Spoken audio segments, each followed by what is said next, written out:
The night the rain whispered across the empty city streets, I never imagined my life would change forever. The sound of droplets tapping against my window carried more than a simple melody. It brought a memory waiting to be born. I had been alone for weeks, buried in deadlines and the rhythm of work that had long lost its music. Then, that night, when silence wrapped the world like a blanket, I saw her again. Maya, my colleague, my friend, my quiet reason for believing that gentle souls still existed. She had called earlier, her voice trembling as thunder rolled in the distance. "Can I come over for a while?" she had asked, not with expectation, but with the fragile tone of someone trying to escape the noise inside her own mind. And when I opened the door, the light behind her framed her silhouette, soft and hesitant. In that moment, I didn't know it yet, but the silence we shared that night would speak louder than any confession ever could. We sat by the small heater in the living room, wrapped in the golden flicker of candlelight after the electricity had given up. The power outage had made the whole neighborhood sink into darkness, but somehow, it didn't feel lonely anymore. I poured her a cup of tea and she smiled, a simple, tired smile that said everything words couldn't. We talked a little about work, about the world, about how life sometimes feels like a story that keeps repeating itself, and then we stopped talking altogether. The silence between us was not uncomfortable, it was alive, breathing. The rain outside slowed, as if listening to the rhythm of our quiet companionship. Every second felt stretched, delicate, and sacred. I remember looking at her, realizing that the calm I had searched for all my life was sitting right beside me, sipping tea from a chipped mug. The world has its own strange ways of showing love. Sometimes it's loud, full of laughter, music and grand gestures. But sometimes it's just a heartbeat shared between two people who don't need to say a thing. Maya leaned back on the couch, her eyes half closed, the glow from the candle reflecting off the strands of her damp hair. I handed her a towel, and she whispered, "Thank you," in a voice so soft it melted straight into my heart. I didn't answer.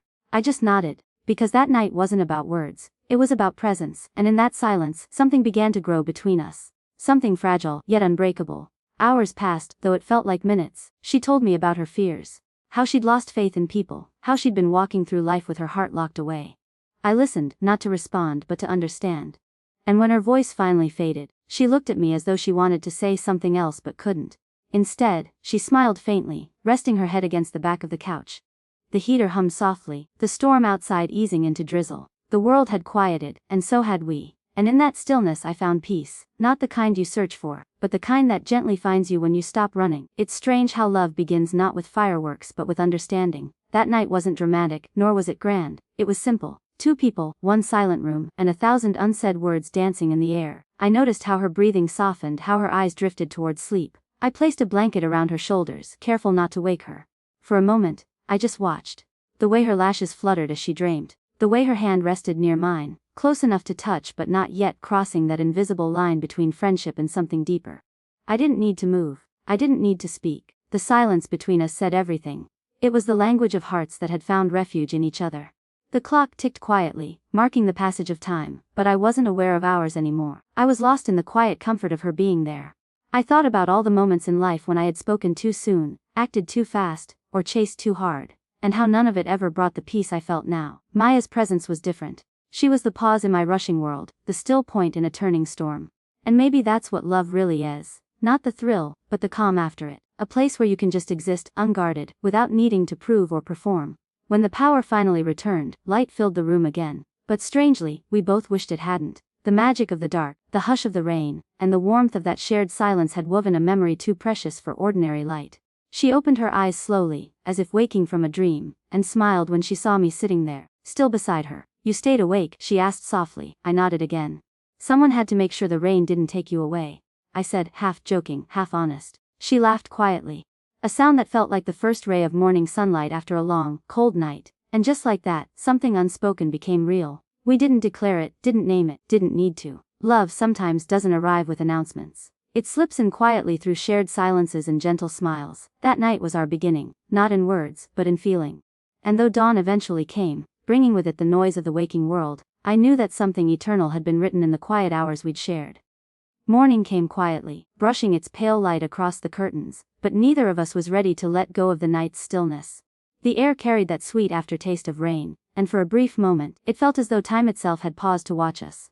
Maya stretched slowly, her eyes half closed, her hair falling over her shoulders like a soft curtain of peace. She looked around my small living room as if waking up in a world that finally felt safe. "It's morning already," she said, her voice soft, carrying both surprise and hesitation. I nodded, unable to speak. The silence between us had turned from heavy to comforting. It was no longer the silence of distance but of quiet understanding. I made breakfast, just toast and tea. But somehow, even the simplest things felt different. The way she smiled when I handed her a plate, the way her fingers brushed against mine for a moment longer than necessary.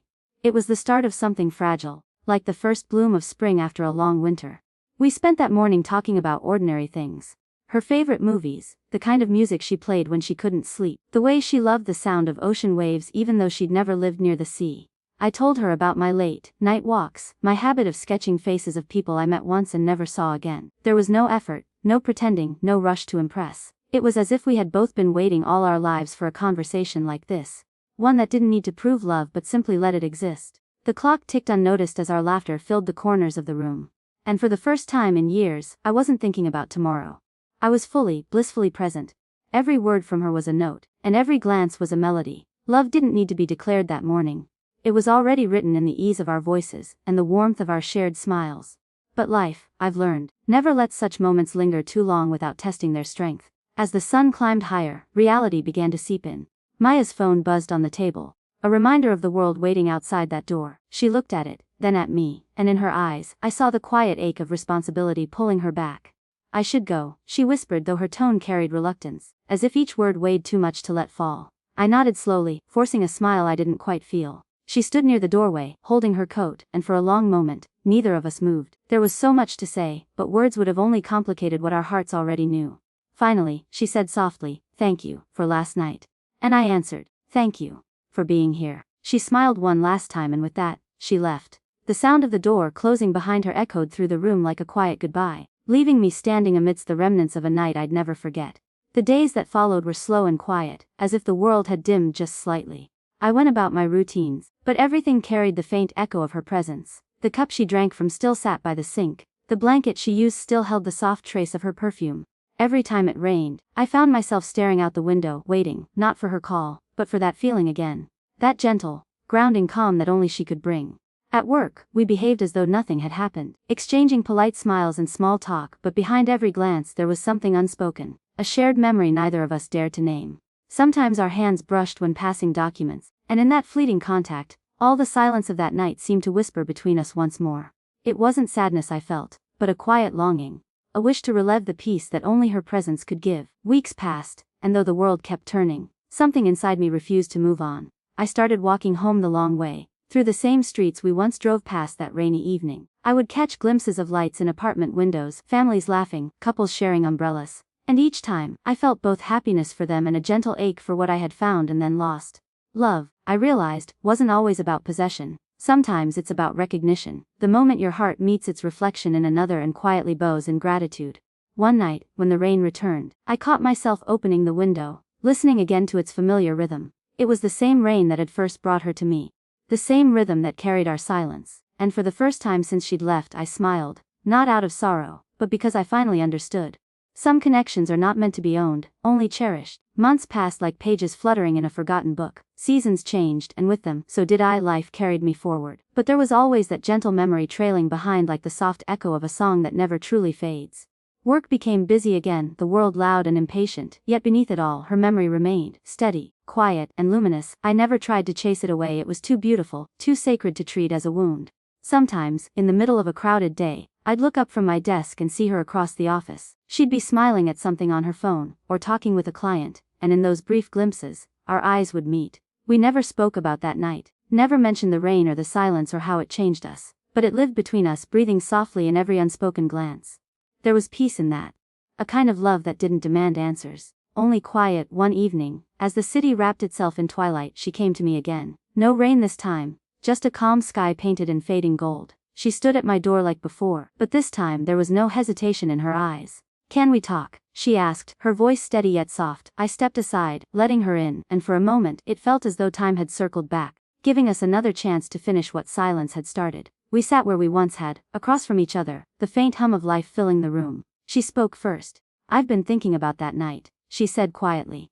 "About how peaceful it felt, and how I've never felt that way before or after." Her words trembled slightly, not from uncertainty but from truth. I didn't interrupt. I wanted to hear every word she had carried in her heart all this time. "I was scared back then," she continued. "Scared to feel something that real, something that didn't need fixing or explaining. But now I realize, silence can be love too. I smiled, though my chest ached with the weight of all those unsaid months. Was love, I finally said. It still is, just in a quieter way. She looked at me, eyes glistening, and for the first time since that night, the air felt just like it did back then, soft, timeless, full of meaning without a single word spoken. She reached across the table and placed her hand over mine. I don't know where life will take us, she whispered, but that night taught me that real love doesn't always need forever, it just needs truth. I nodded, squeezing her hand gently. And silence, I added, the kind that feels like home. We both smiled then, knowing that whatever paths awaited us beyond that door, we had already lived something complete.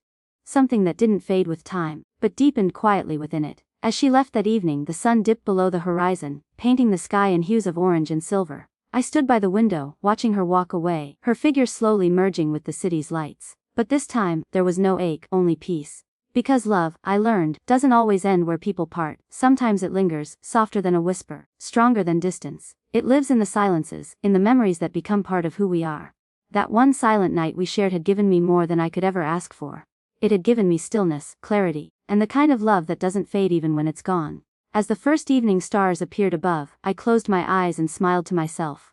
The world was silent again, but it was no longer lonely, for in that silence she was still there. With me, in spirit, in peace, and in every quiet moment I would ever live again.